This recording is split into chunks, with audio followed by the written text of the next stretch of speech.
people's trust in institutions has eroded, not just here, but in Britain, in Germany, in France, in Italy. We see it all over the developed, especially the developed Western world. I was just at a meeting of about 200 CEOs downtown, and we talked about a Gallup poll, in part, that says the trust in big business, now it's only gone down 10% from 24 to 21. So what we do, what you all do to tell great stories about the impact that you're making on employees, on the communities, et cetera, I think is really critical.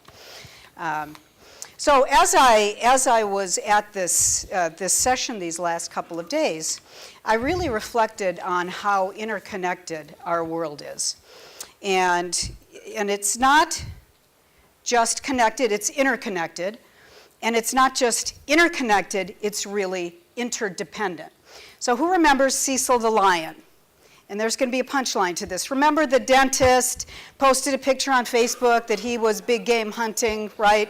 And so that was probably the largest global response to a wildlife crisis ever. And it happened just a little bit over a year ago, believe it or not.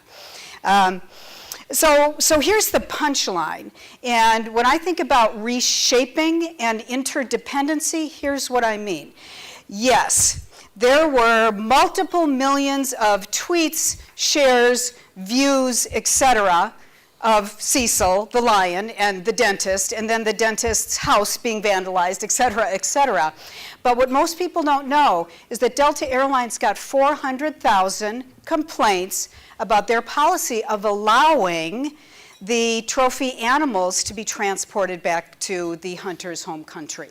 And subsequently, Delta and 40 other airlines changed their policy. So who would have thunk from a Facebook post that Delta Corporate Communications and the executive team ended up needing to deal with that? So that's what I mean by interdependency and reshaping. Today, we see, hear, feel, and experience in full color, full motion video immediately after something happens. We're connected. Yes. We're interconnected. Yes. We're interdependent. Yes. Technology has collapsed the distance so that we can be put in intimate proximity of an event, no matter where it happens around the world. That's the reshaper. That's really the game changer. It's not just an X-ray. Things we do aren't just X-rayed anymore. They're full color MRI scans and PET scans.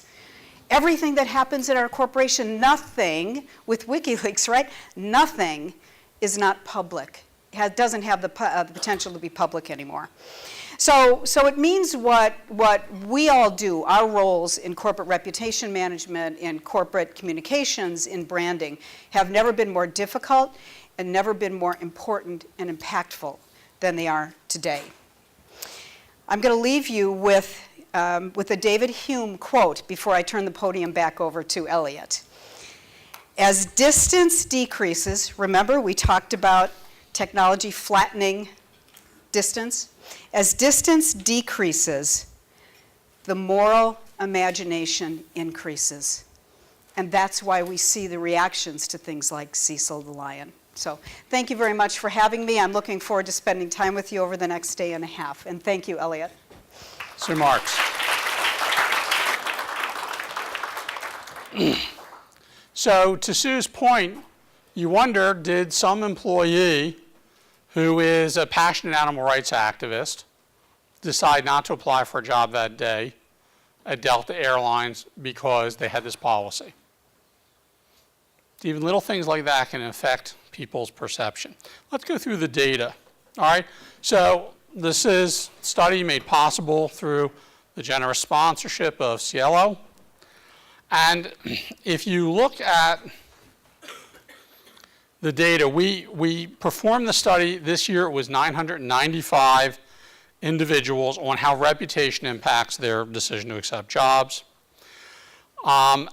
What happens when a company has a bad reputation is it's going to increase the cost of recruiting.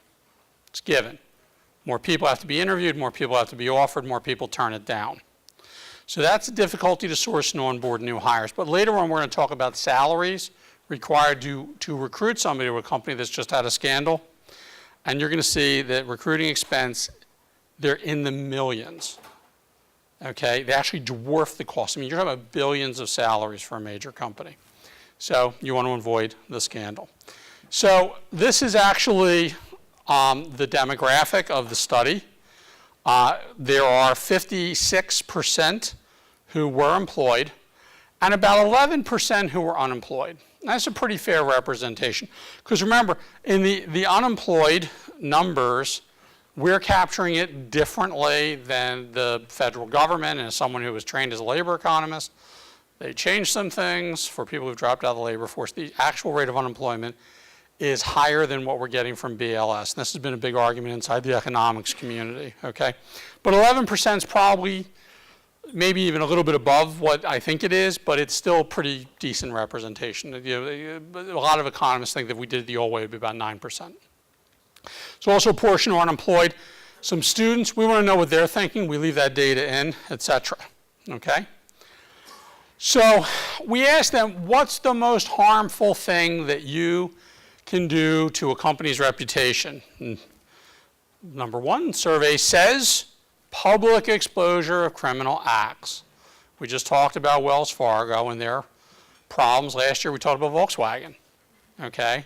All right, public exposure of criminal acts, 39%, and then failure to recall defective products, actually less.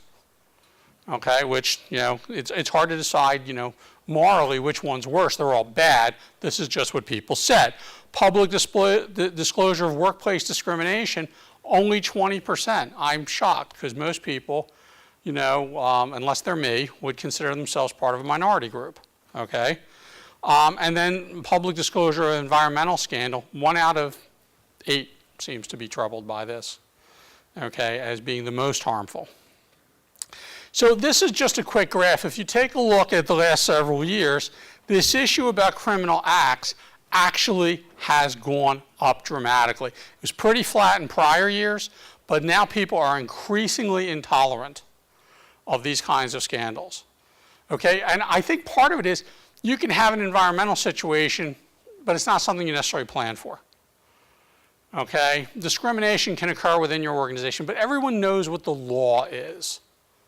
Okay, and you know, when it's systemic, when it's corporate, you know, you may have individuals who discriminate. Hopefully there isn't a corporate culture of discrimination, but when it's legal, there's little tolerance for it. Okay, so then we ask people,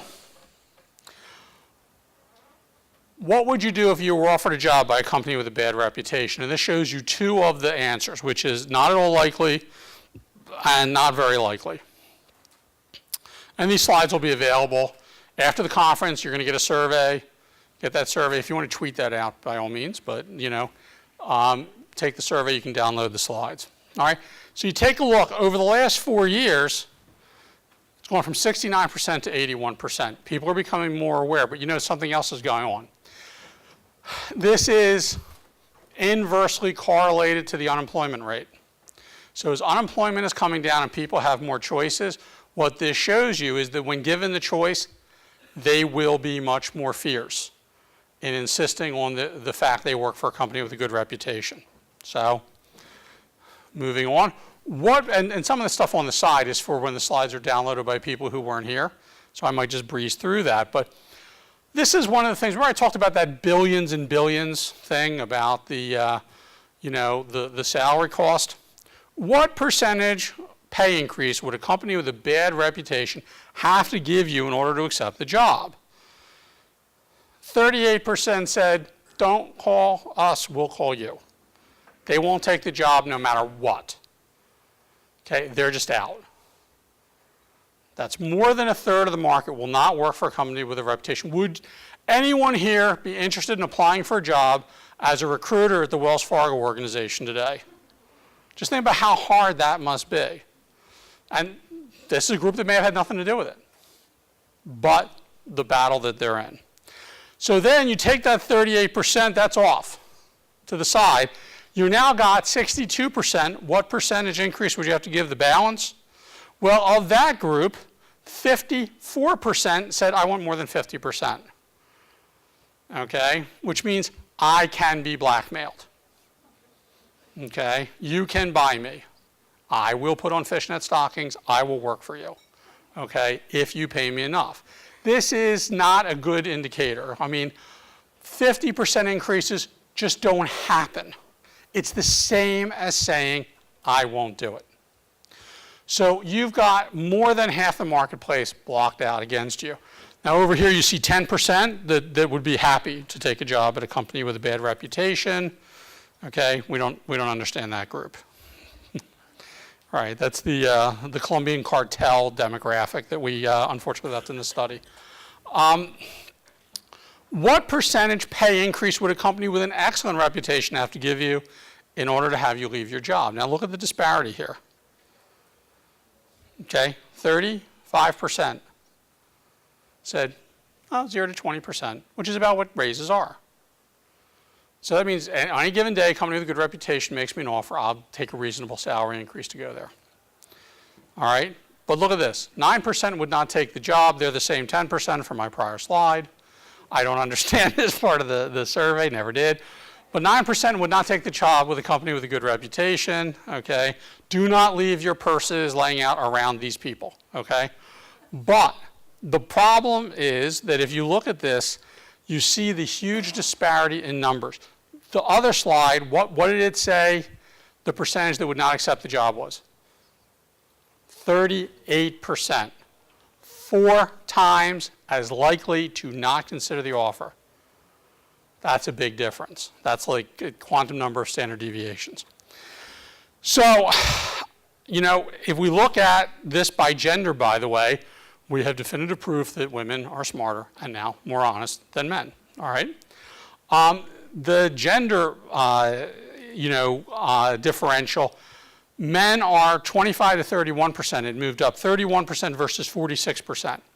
Women are tougher on this issue than men are. I find that very interesting. Okay? And I'm going to tell you why in just a moment, but this is the demographic. Females much more sensitive than men. Okay, but we're going to see when we look at this by age that as you get older, you become more selective than when you're younger. It's pretty significant. 27% under the age of 35, but it jumps up to 59% at the oldest demographic. Now those people may be retired, so they could be selective. They might be set in life. But you look at 57%, 39%. All right, let's look at one more slide. This is income. Demographic by income, just over the last 2 years. And what you see is the people who make $50,000 or less, it's absolutely flat. Okay, but as you move up in the demographic, economically, they become more selective. Here's what we think is going on. We think that the more opportunity people have, you're more affluent, you're higher skilled, you have more job opportunities. You're older, you're more established in life. You can tell companies that have a bad reputation, forget it. You're a kid coming out of college, you might not be able to have that kind of, independence. All right, you might not have that opportunity. But the one group that's sticking out in this demographic is women, okay? Which, whether you want to, say, well, there's absolute equality in the workplace or not, there isn't, and we know there isn't, or there are issues there. But women, even if they don't have as many choices as, let's say, their male counterparts for executive jobs, et cetera, are still more sensitive to this than men. Almost the moral bellwethers of the workforce, in an odd sense. So, something interesting to think about. We have a little bit more data around it. But here's one of the questions that you should share with your CEOs. And this is, there's not even arguing this. Does your CEO have to be involved in corporate responsibility? Absolutely. We know from our own research that CEO involvement is critical. I've met the CEOs of a number of the companies in this room. 73% of workers said it's very important to choose a company where the CEO is involved in CR. And by the way, same demographic shift, women more sensitive to that issue than men. So, implications, consistent year over year. Talent's often unwilling to consider an offer. When they do, it is for a significant premium. Companies with bad reputations pay more to recruit, and they pay more to hire. Okay, and that can be in the billions. Conversely, being a positive role model as a corporation gets you big financial benefits. Okay, keep your CEOs involved. The employees notice and they care about it. And organizations suffering from a damaged reputation should just try to do better in the future. That's it. So think about this.